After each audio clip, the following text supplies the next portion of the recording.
Welcome once again, and I'm Shubha from Bangalore, India, and I'm here to take you through my journey of encephalitis. I would really call it a journey between life and death.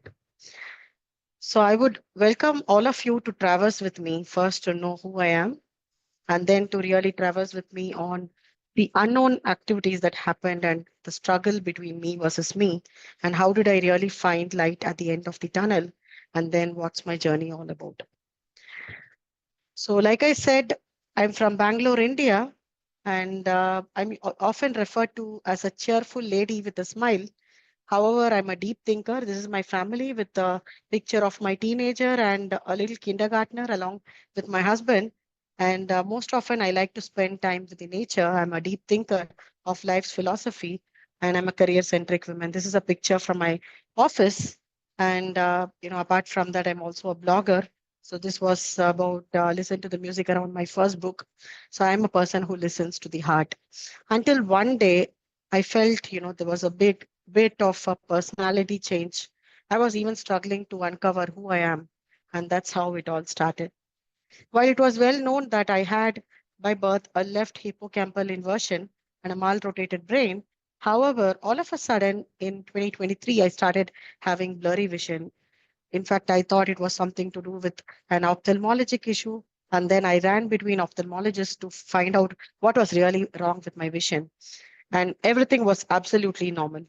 And then I was put to a neurologist. And then while we also looked at what could be the possible reasons, and then I was put through the VEP test, which is basically the visual evoke potential study. And there was a little bit of a latency delay on the left side. So it was all coming together that there was something wrong on the left part of my brain. And then came the report that I had intracranial hypertension.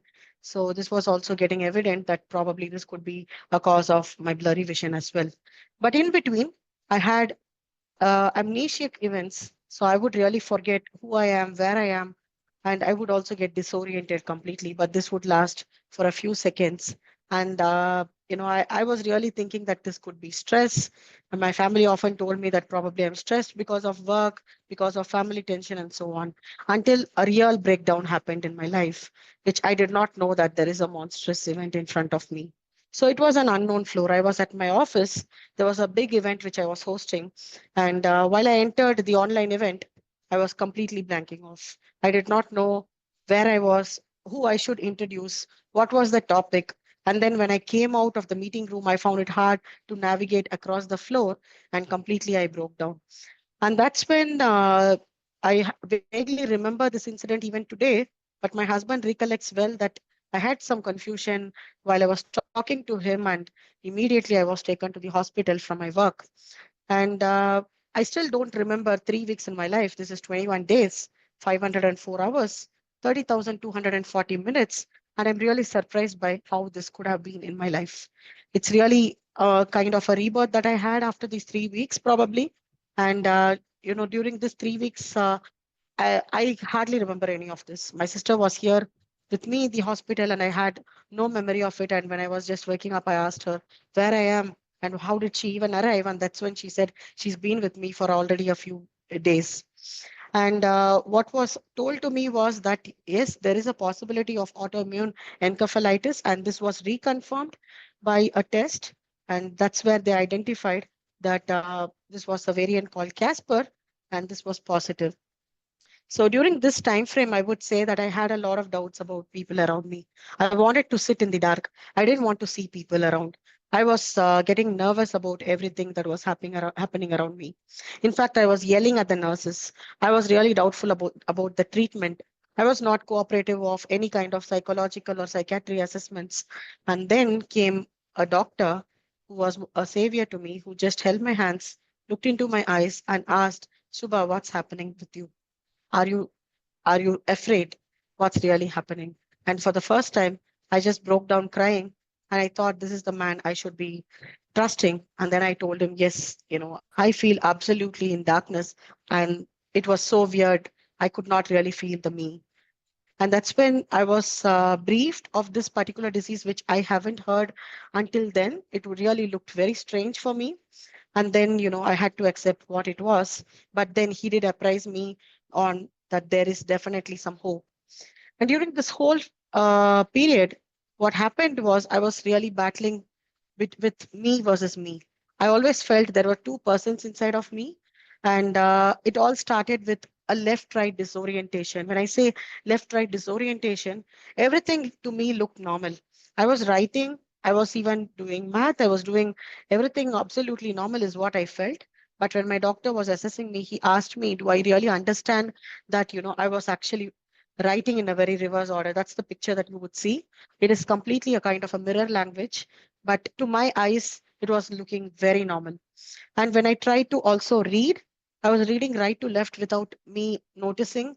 And my family, my husband, who was there during the assessment, noticed that I was actually reading in the reverse order while my neurologist pointed this out. And then while I was asked to do simple math, I was not able to perform it. I felt there was something wrong, but I could not understand what. And then the calculator always referred that my calculation is wrong. And then I understood that probably when my doctor was trying to explain that I had a left right disorientation, it was hard for me to accept. And this is the picture of India, which I had drawn. And currently, when I look at it, I'm really, laughing on how can I even draw this? But then at that point in time, to my eyes, it looked absolutely normal. So the left right disorientation was making it very hard for me to live a normal life. I was not getting back to work. I took a medical break because in my job, I was often, doing a lot of mathematical calculation, financial assessments, and so on. So I was not really getting confident to get back to my work. And with this came a lot of memory issues as well. I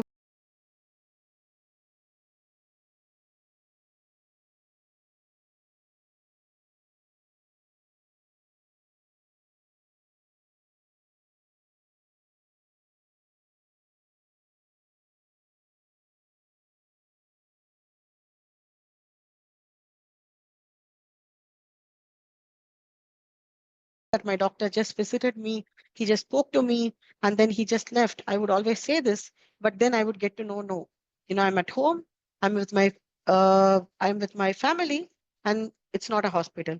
However, I would always get into this kind of a visual and even auditory hallucination. And until this time, all this was just in papers. I just have heard, but never experienced this. So the first time I felt like experiencing a real horror movie within myself. And then came the PET MRI report, which clearly showed that there is an reduced FDG uptake on the left side of the brain. And this was again getting clearer and clearer that the autoimmune encephalitis was just playing games with my brain. And throughout this whole journey, I felt that I was becoming a very different person from the period when I was always looked up as a strong lady at work. I started losing my emotions. I started losing myself. But however, I knew that there was light at the end of the tunnel. I was administered with IV methylprednisone, and I was also put to IVIG 5 cycles. And I would always get better. For about 6 months, I would feel stable, but all of a sudden, I had a relapse. And I was already on oral steroids as well. And since I had a relapse, it was escalated with monoclonal antibodies, which is rituximab. And during this whole period, I faced a lot of difficulties. It was instability in walk. I had double vision, was not able to read well, write well. I was not able to comprehend things. Very simple reading. I would not be able to read 2 lines to even comprehend what the meaning was. And apart from that, physically also, I was putting on a lot of weight. Over 20 kgs of weight gain is in about 2 to 3 months. And very severe muscle weakness that made it very difficult for me to move. And in a funny way, I should say that my phone was not recognizing myself. It was just telling me face was not recognized again and again. And during this whole period, it was very stressful also emotionally. And I would kind of get into periods of highs and lows. And what so happened to add on to the complexity was an MRSA attack. Since my whole immune system was compromised, I had an attack of MRSA, which was very toxic. And this developed an abdominal abscess, which was really 5 inches deep and 5 inches long. And during this period, I had to undergo a surgery. And after the surgery, it took me about 10 weeks of recovery period. And during this period, I again had a relapse. So, this time it was even more severe with dissociative spells. for a longer period, and I was not really cooperative, with my family or at the hospital. I was getting so confused. And when I was at the hospital, I refused to see anybody. And what I understood was I was even trying to run outside the corridor. This was exactly what was happening. So I literally felt that there were thousands of bugs inside my brain trying to attack me all the time. And, I just felt a loss of hope. I thought I have to simply give up. And that's exactly where I started feeling emotionally down. I had symptoms of bipolar. I had symptoms of schizophrenia. I had symptoms of depressive episodes and whatnot. And me being an ambitious woman, I started feeling that I have to compromise on my entire life. I gave up on my ambitions, and I also gave up on being a good mother. I was guilty for being whom I am, and it was a struggle between me every day. And at the end, I felt that there is no hope. I was even telling my doctor that I do not want to go for a treatment further on. I just want to give up. I have no further strength to face it. I gave up on my aspirations. I gave up on my hope. I gave up on my smile. And this is not the person who anybody saw prior to this. But then all of a sudden, I just asked myself, is giving up an option? No. If I really want to die the next day, is that an option for me? No. So instead of asking myself, why me? I started choosing on what next.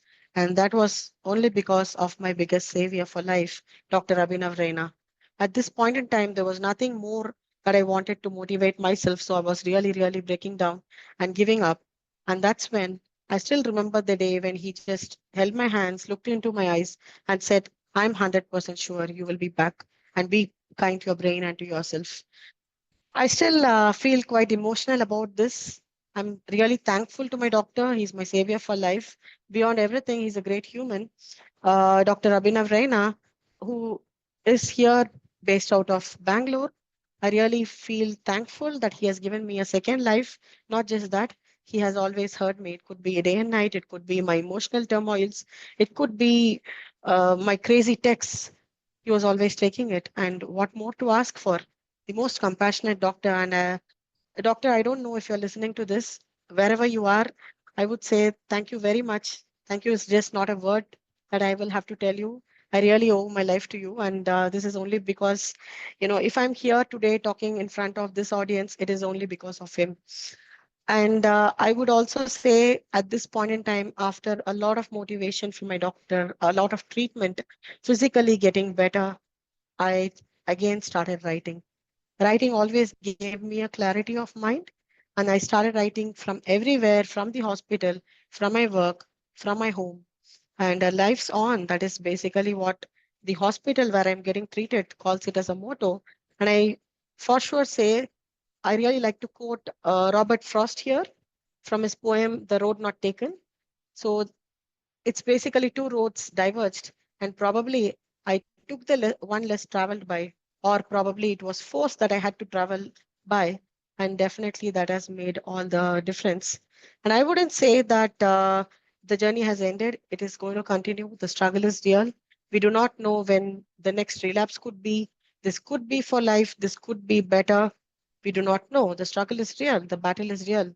But I would always say there is hope. Definitely there is light and there is life. So, my dear fellow humans here, while this journey was quite intense, if you are a caretaker hearing this, I would really recommend you to try to understand how the patient goes through this kind of an emotional turmoil. And likewise, if you are a patient here, I would like to tell you that we are not alone in this journey. There is definitely light and there is definitely life.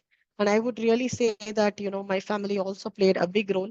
Thanks to my husband, Guna, who was always there to support me in this tough journey, although it was getting tougher for him to even understand. But I would like to tell all of you, never give up, and the journey would continue.